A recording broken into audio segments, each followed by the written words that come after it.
अस्सलाम वालेकुम। आइए सीखते हैं मज़े की उर्दू। बिस्मिल्लाहिर्रहमानिर्रहीम। आज हम हरूफ के तीसरे ख़ानदान की दोहराई करेंगे और देखेंगे हमें कितना सबक याद है। प्यारे बच्चों, आपको तो सारा कुछ इंशाल्लाह पता ही होगा ना। अब यहाँ से देखते हैं, एक तस्वीर है हमारे पास और 3 आवाज़ें हैं। तो जी ये ख से जाए नमाज नहीं बनता, ब से भी नहीं बनता, ज से बनता है। बिल्कुल सही। अच्छा भाई, ये चिड़िया है। अब ये चिड़िया किस आवाज़ से बनती है? ज से बनती है? नो, ज से बनती है। हाँ जी, बिल्कुल ठीक है। ख से भी नहीं बनती। ये भाई बाल काट रहे हैं, इनको भला क्या कहते हैं? हज्जाम। तो ये किस आवाज़ से बनेंगे? ह से। ट से और च से भी नहीं बनते। ये ख़त है, अलिफ से भी नहीं बनते और ख से बनते और च से भी नहीं ख़त बनता।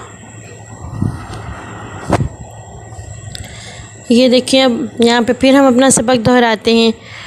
ह हरम है, हरम ढूंढें, ज़रा ह ढूंढें पहली तस्वीर के नीचे, आखिर में बना हुआ है ना, तो उसके ऊपर हम लगाते हैं गोल दायरा।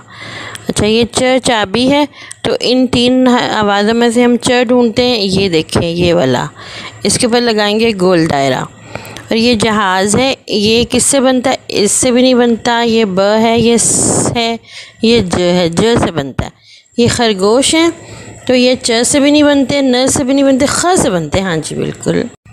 अगले सबक के साथ फिर मिलेंगे इंशाअल्लाह। अल्लाह हाफ़िज़।